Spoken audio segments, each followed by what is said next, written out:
man with a black hoodie on top of the other, either a white guy or now I found out I think it was a Hispanic guy, with a red sweatshirt on the ground yelling out help. One guy on top in the black hoodie was pretty much just throwing down blows on the guy, kinda MMA style.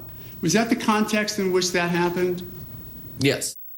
Neighbour Jonathan Good's testimony could prove damaging for the prosecution. Is it enough, though, to create a reasonable doubt? The Martin family's been watching the hearings all week. With me now is Daryl Parks, the co-counsel for the family. Mr. Parks, thank you for joining me. The general consensus seems to be a difficult day for the prosecution today. Would you go along with that? No, I really wouldn't. I think, Piers, it's really important. If you listen to the testimony of Mr. Good, the way he described the person on top was holding the other person down. So even if he's correct, the whole MMA style that Mark O'Mara has put forth is not totally true. If you listen to the testimony, he described that the person on top wasn't wailing away. You may recall in the opening statement, they say he was wailing away with punches. That's not what he described. I think what happened, they have taken this theory, tried to put it forth as if it really happened. Yes, there was a scuffle. Yes, they were rolling around the ground. But let's go back to what's really important here. The important thing is the fact that George Zimmerman got out of his truck, profiled, and went after it, meaning he was trailing behind Trayvon Martin. And so people sort of forget that part because that's the major part of this case, the fact that this would have never have happened if George Zimmerman would have stayed in his truck. Do you know if Trayvon Martin ever trained for MMA-style martial arts himself? I can't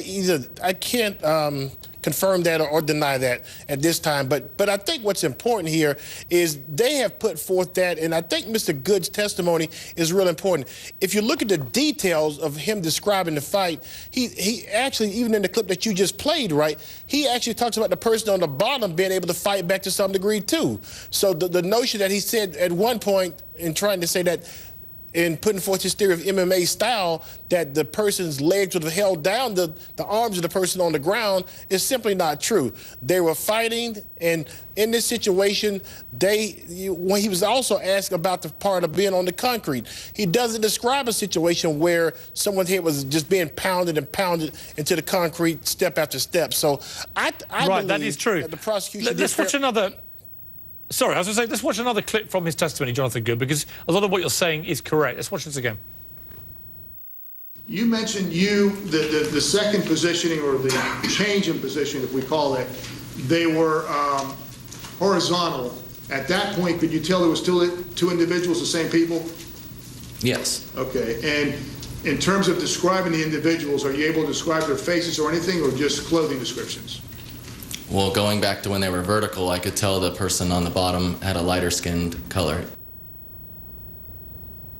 I mean, I think that you could take it some of the way that you were saying. You know, he definitely reined back from his initial statements on some of the key parts of this. Let me ask you a difficult question, Mr. Parks, but one that struck me as I was watching today is the jury seemed much more engaged. This predominantly white female jury seemed much more engaged today with Jonathan Good than they did with one of the key witnesses for the prosecution yesterday, Rachel. Is there a racial element to this that you're now concerned about, in the sense that were they just not engaged with a young black girl giving evidence in the same way that they were engaged, apparently, with a eloquent, middle-class white man? Piers, I'd have to respectfully disagree. I watched this jury the whole time, both of the days that Rachel was there. They watched her the same. Obviously, the first day was pretty tough for her. But the second day, they were very engaged in how she responded to the answers.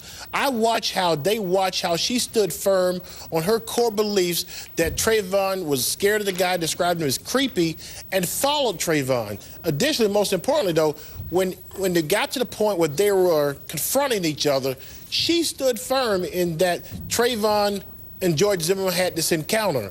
And so they paid attention. I watched them. I have one of the best seats in the House for watching that jury, and I saw them writing attentively. So I believe firmly that, most importantly, they have watched all week and saw countless numbers of witnesses who have put George Zimmerman on top. Yes, Mr. Good has a different version of it, but even his version wasn't devastating to the prosecution's case. I mean, when he talks about he couldn't really tell who was yelling 100% sure, then he's began to step back a little bit in what he was saying. Right. Daryl Parks, thank you very much indeed for joining me.